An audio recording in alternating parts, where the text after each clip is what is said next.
Hey, good morning to those of you out there on the West Coast. Good afternoon to those of you here on the East Coast with me. It's a beautiful day. I'm always excited about a great day.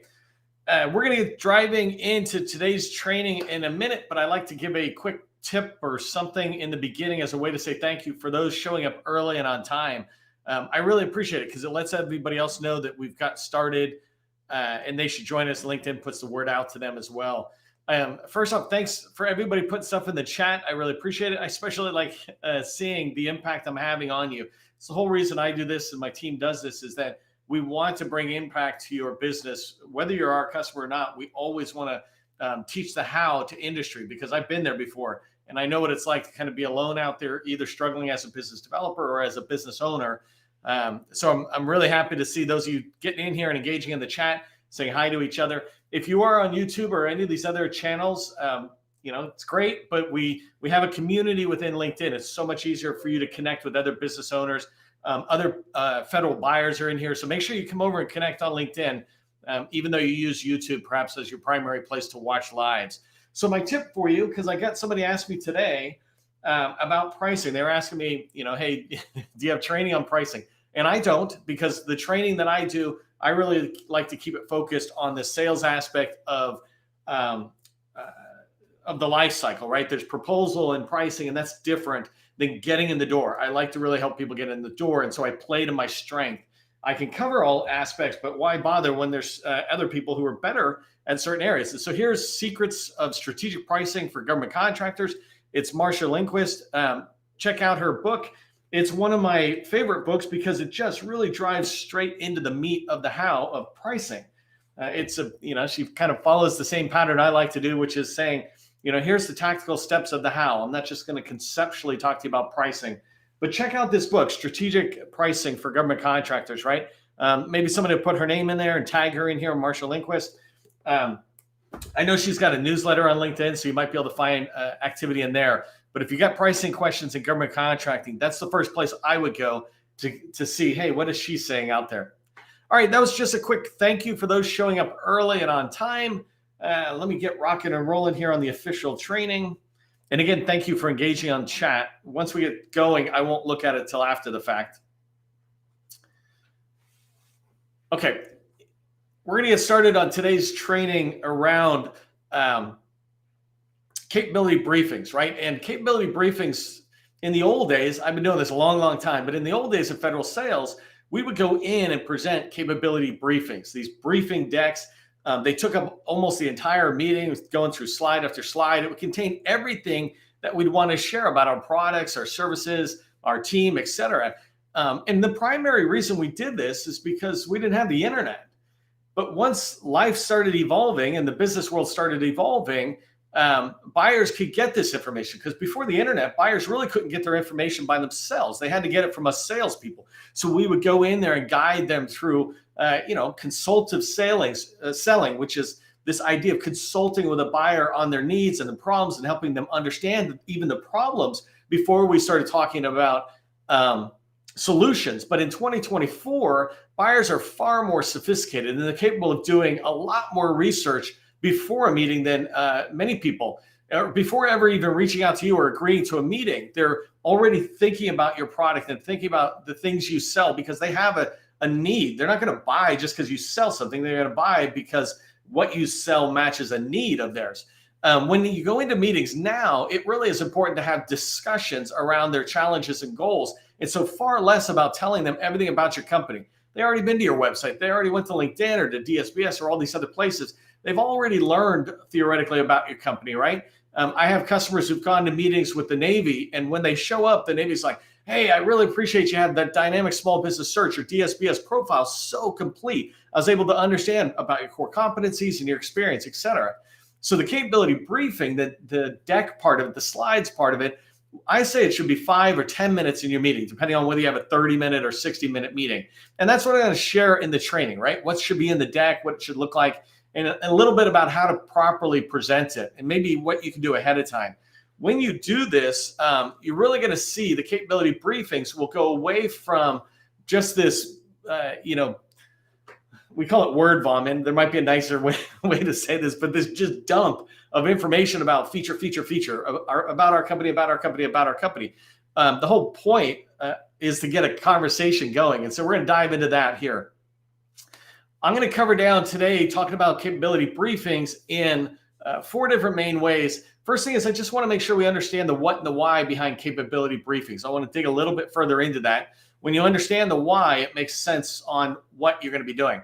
The second thing I'm going to cover are the slides that are in a typical deck. When we work with customers, we say this is the deck.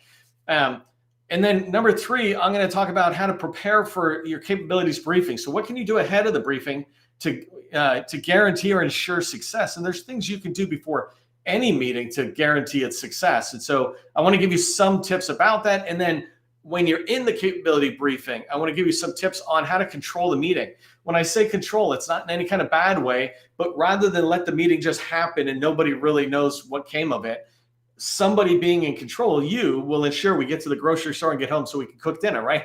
There's always somebody in control, and I want that to be you so that it drives in the direction you want to go. If you don't know who I am, my name is Neil McDonnell. I want to welcome you to my federal sales training where I provide tips for success in the federal market. I spent 20 years as a small business owner in the federal market doing IT services, professional services, enterprise architecture, et cetera. And since 2018, I've been teaching people like you that government contracting is not a secret. It's just a process. When we follow a process A to Z, we're going to have repeatable, predictable results. And that's what I want for you. I want you to be able to predict the success that you're going to have from capability briefings, et cetera. If you haven't done so already, please subscribe to our newsletter. The Government Contracting Success newsletter is out there for your benefit. We put a lot more information. For example, yesterday I just posted our weekly newsletter around, a summary newsletter. So we'll do one-off newsletters throughout the week, but this one is where we're summarizing the training, but we also put in stuff about special operations, strategic activity, the Navy Industry Day. And so things you might have missed, we'll put them into the newsletter. So I want you to go subscribe to that. And then the other thing is I wanted to say thank you to those showing up or registering for training. We have over 100 people signed up for training today. And first and foremost, that's an easy way for you to thank us. I really appreciate when you do that. And so thank you for registering for training. It allows us to know you're coming. You don't have to do it. So the fact that you do it is really appreciated by us. The second thing is when you register for training, LinkedIn says, well, there's a lot of people in the government contracting space who are registering. Let me let other people know. And so the word starts getting put out. The reason this is important is because the bigger our community is, the more we attract the buyer. That's the big thing. Of course, I want to grow the community so you have people to network with, but I start getting contacted by higher and higher levels of federal buyers who are trying to use our community to communicate to industry, to communicate to you. I'm like, come on in. If I can get the federal government to come do variations of industry briefs, et cetera, that you can get access to, that's the better. And so this is all of us working together. And one little step that you can do is just registering for training. We have 4 more trainings this week, so make sure you register for them if you plan on coming to them or watching them. And the last thing is never come alone, right?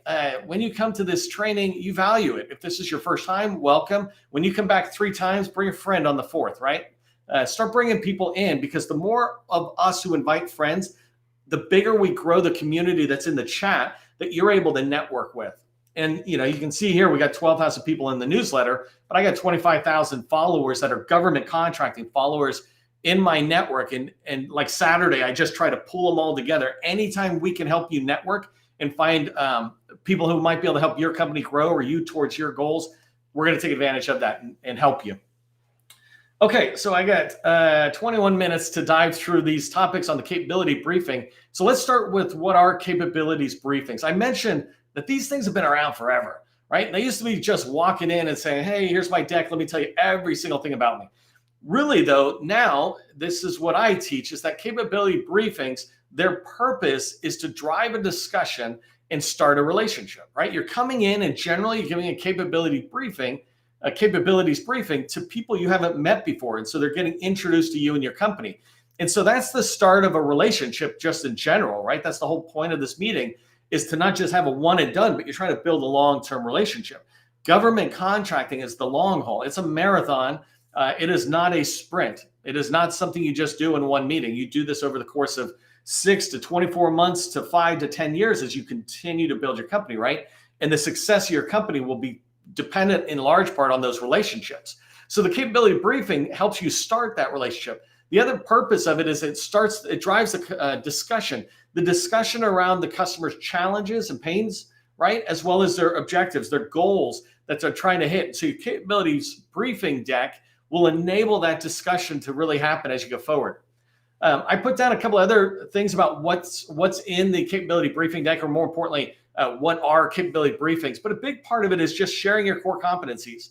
You're saying, here's what we do, right? And I like to tell people to be really focused on your core competency. Even if you got a couple of things, you want to be remembered. The more things that you say you do, the harder it is for me to remember. I have a customer who I watched say that they do multiple things. And I'm going to go back to him and say, hey, just say one thing, get in the door, and then say these other things. But if you say too many things, it's hard for people to understand it. But we do want to share our core competencies, because I like to say, when people are seeing your core competencies for the first time, they're seeing whatever your marketing assets are. But when they hear about you for the first time, you really want them to make one of three decisions in their head pretty quickly. Yes, I want to keep talking to you, or whatever level that is, right? Nope, I don't have any interest in talking to you. That's not my space. You do IT, I buy boots, right? I have no interest. Or the third option, which is not me, but it's Sally. Let me make an introduction, or let me just tell you it's Sally. But those three things, I want them to make a decision on that in almost 1 second. They hear your core competency. We do this, this, this. They hear it and they go, oh yeah, that's something I want to hear more about. Nope, I'm not interested in hearing any more about that. Or the last one, let me introduce you to somebody else. And so that's that idea of, when you talk about core competencies. The other thing is you're trying to highlight the second bullet here, the middle bullet. You're highlighting your experience and past performance. What I really mean is, in a capabilities briefing, you're trying to communicate to the customer, we've been paid for these core competencies before. I would like to talk to you about these core competencies. These are the customers who have trusted us and given us their money before, right? That's just basic validation, if you will, that, hey, somebody else paid you. You must be good enough to at least talk to, right? And so in a capabilities briefing, as you're driving to the discussion, the first thing you're doing is kind of making them feel comfortable. It's like, I see what you do. I want to talk more about that. Somebody I trust or I recognize has paid you. Let me keep talking to you. You must be good enough that they paid you. So at least I will have a conversation. And then in the discussion, right, the purpose of the meeting, in the discussion is when they build their own trust around you. Another thing about what a capability briefing deck is for, I say it's a great leave behind marketing asset. And I'll talk a little bit more about this, but imagine it's just sitting on a desk, right? Somebody walks by, you want them to look at it. So the person you briefed, if they have a printed out copy, they've got it sitting on their desk, or it's sitting on a conference room when they're in a meeting. Somebody else walks by. I used to see that all the time when I was at the White House. They would have these 4-foot cubicles that all the government employees would have. And I'd be talking to one of my customers there, and I'd see our deck sitting on his desk, because we had just talked about where we were going, et cetera. And I would watch people come by, like 2 or 3 different people lean over his desk. They're leaning over, they're talking to him, and they're nosy, right? So they're looking around, and there's our deck popping up. And this is back in, I don't know, like President Obama and Trump, the change of administration, a little bit before, a little bit after. But that period, whenever that was, 2016 and 17, that whole period, I would watch this. And that's when I really began to learn that too many people don't have enough on their title slide. And I'll talk about that in a minute, but it's a great tool that sits there. And the last thing is, capability briefing decks are used by government or in government and industry meetings. So if you're going to go meet with a teaming partner, especially if it's going to be a larger company, where they're looking for a deck. Smaller businesses, often it's like, hey, let's get talking. But if you're meeting with a large business or a government agency, this deck is the perfect deck to start a meeting and a discussion. And remember, the capability briefings deck purpose is to drive that discussion. The one thing it is not that I put at the bottom, a capability briefing deck is not you going in and saying, hey, here's what we do, buy from me. Hey, we're here, we do this, we're an 8A. Where's the direct awards? I heard there's direct awards. I want 2 of them, please. Right? It's like, that's not what it's for. The capability briefing deck is just a marketing asset that's part of your sales process. When you understand that and treat it that way, then it will help you develop the relationships that will lead to opportunities, which will then help you win sales. So here is I'm going to use this slide to talk about what's in the deck. I don't have enough time to show you each slide. And so what I'll do afterwards, if you put into the chat, slide deck template, if you put that into the chat, after this, I will post a template PowerPoint slide deck that has, I think it has like 6 or 7 slides that are the template I use with my customers. And so I'll put that template out there for you to get access to afterwards. But right now, I just wanted to cover down on what's in the slide deck. So the first thing you're going to have is a title slide.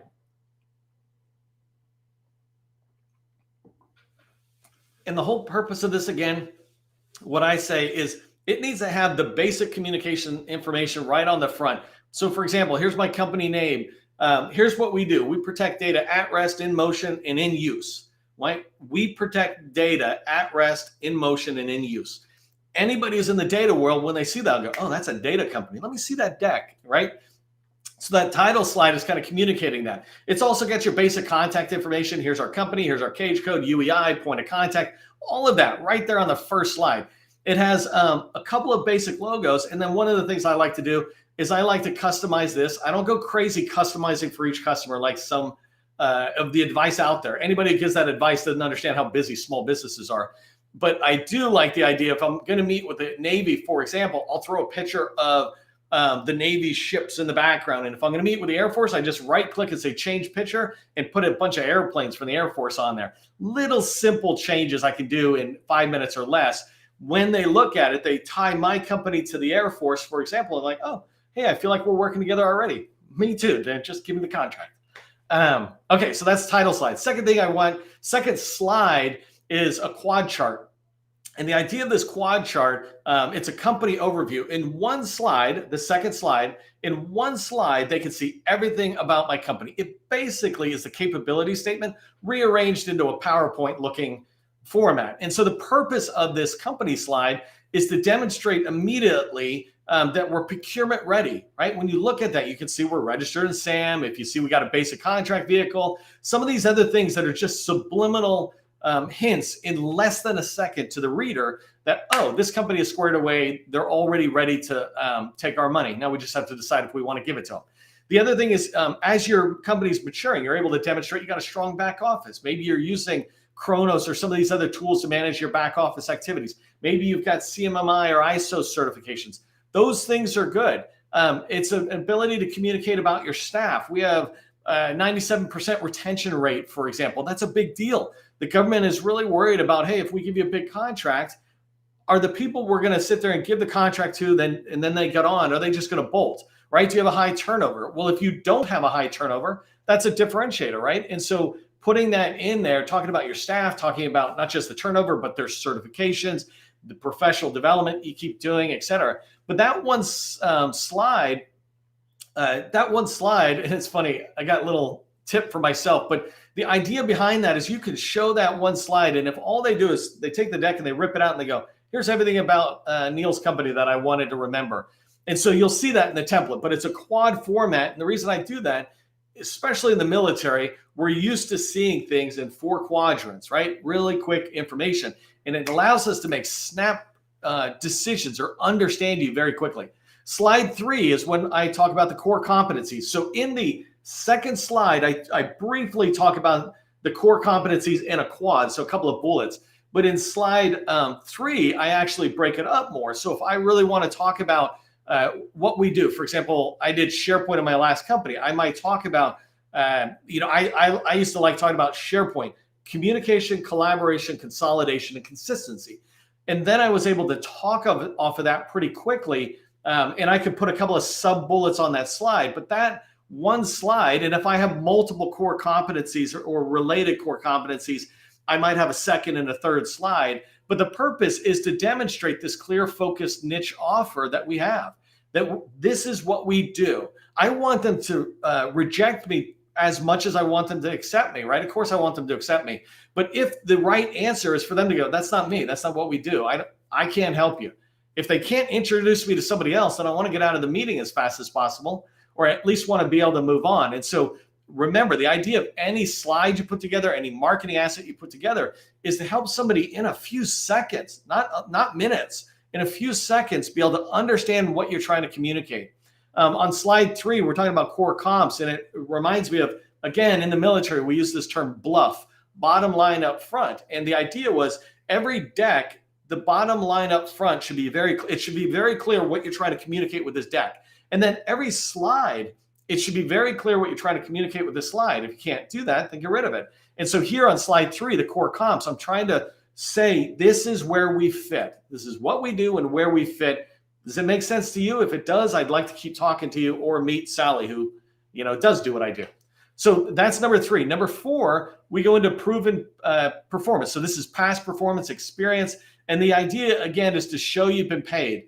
On slide 2, I might put 2 or 3 of my top customers. So I might put in DHS and Army or something on there. And it's just a teaser. It's just designed in that one slide, slide 2, in a quadrant area to go, hey, we've been paid by some of the big agencies. And then slide 4 is where I expand upon this. I'm showing where we've been paid. I have a customer where I just listed out 15 different projects they had. Very quickly, here's the customer, an acronym so they can understand it. Here's a quick title, similar to what you would do in DSBS. And then, I might put in the dollar values if it made sense to me. But these kind of things, what we're doing is borrowing the credibility of these people who have paid us and the trust they had in us, and telling these people we're meeting with, hey, you should feel comfortable talking to us. I know we have to build our own trust, but you can borrow the trust from these other people.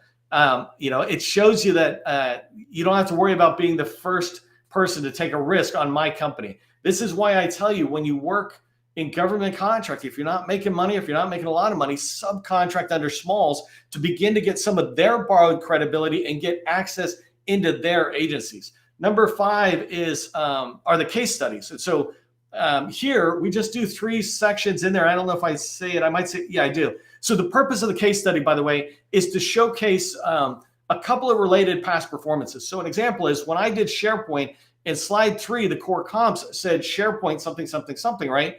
When they came to a case study, the case studies were related to SharePoint. And I would show, for example, I did a huge VA migration of SharePoint, over 100,000 users. There was hardly anybody out there who had ever done migrations at that level. There just aren't that many entities that have 100,000 users, right? And so I was able to go after the Air Force by showing them the VA in a case study. They could look in, and you know how they sometimes say they want to see similar size and similar scope projects and similar, what's the customer base, user base, et cetera. Well, through a case study, I can demonstrate this. And so by using that case study, I can get them to acknowledge that, hey, that one looks interesting. Well, then I can dig into it. In the briefing, I can say, well, why is that interesting? And so case studies break down. And again, this will be in the template. If you put slide deck template into the chat, I'll make sure you get that. But situation, approach, and benefits right there, the last bullet, that's what goes into the case studies. Here was the situation when we showed up. Here's what we did, our approach. And here was the benefit, the outcome, the return on investment, if you will. And so those 3 things, they don't need to be a lot. I tell people, keep your font at 14 point for a regular Word document. Here, I would keep it at 20 point or higher. When we put too many words, we're not trying to work hard to make it easy to understand. And the last thing is the final slide. I just put it similar to the title slide, but it's really just closing the loop. Okay, so let's talk about, I got eight minutes left, how to prepare for the briefing deck and then how to run the meeting.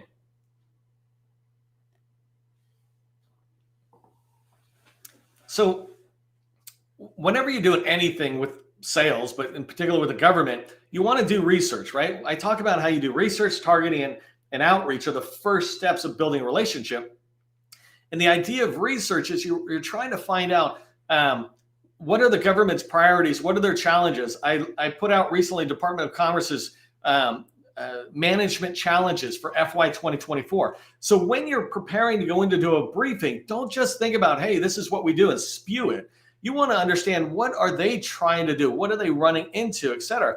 So I put down strategic plan or the budget. You want to look at these documents and see the program, see what they're trying to do, so that as you're preparing for the capability briefing deck, and when you're talking about what you do, you start using maybe some of their language or some of their challenges. You weave it in. You don't lie, right? But you're aligning what you do to what they need.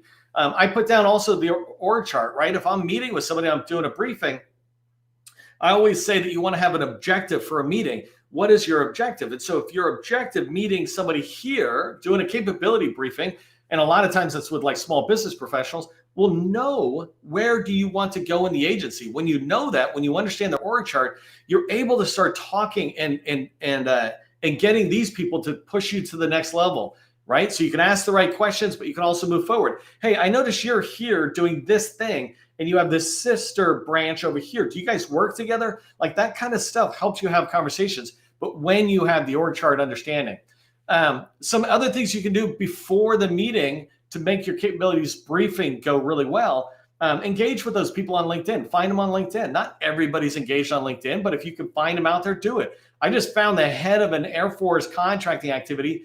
And if you pay attention to me on LinkedIn, today I just posted a Air Force summary budget. I did it because I found this person, and my goal is to talk to them in a month or two, right? I look at the long term. And so I'm sharing content that person cares about and that you will find helpful in order to help my customers, right? And so you want to engage on LinkedIn.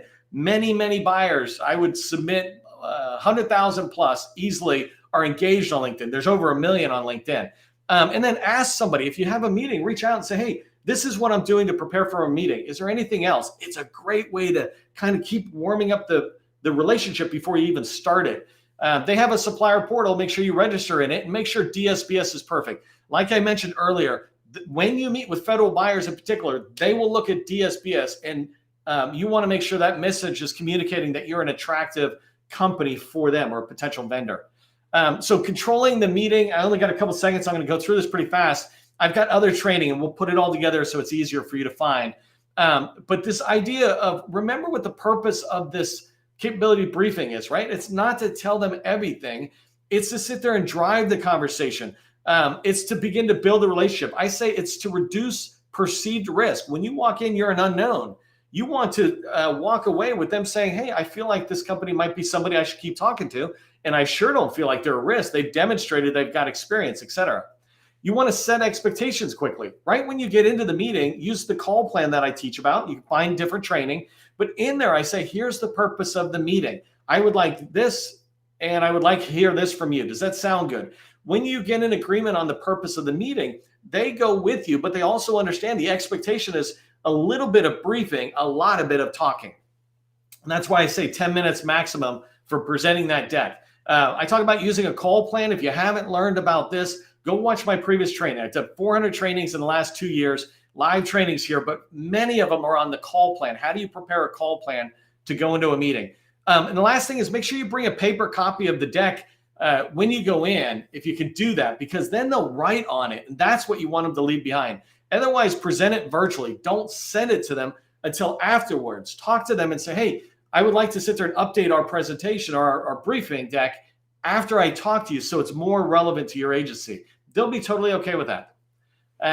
Okay, so here's some things I want you to remember in the last minute here. As you move forward and you're going to be reaching out to set up meetings and to have capabilities briefings, they will check you out. They will go look to see if you're an attractive match to their company. And so make sure your dynamic small business search, and you can do that at connect.sba.gov. Make sure your DSBS profile and your LinkedIn profile look good. They're presenting your company's message. Number 2, update your deck to 2024, right? If it's an old deck, change it. Take a look at the template one that I'll make available. I'll put a PowerPoint one. It might actually be PDF, but I'll give you a link to a PowerPoint one somehow. But update yours based on that template. And the last thing is when you create a 2024 deck, go talk to your previous customers for 2 reasons. One is get feedback, but also you could just remind them of what you do. I have a customer that does admin support, but now they're talking to their customer about artificial intelligence as it relates to admin support. You can do similar things like that. So take advantage of going back and asking for feedback from your customers and your teammates out in industry. Hopefully this makes sense. If you want the template, put template deck into the chat or whatever I said earlier, right? And just remember, government contracting, it is not a secret. It's just a process. I'll see you in the next training.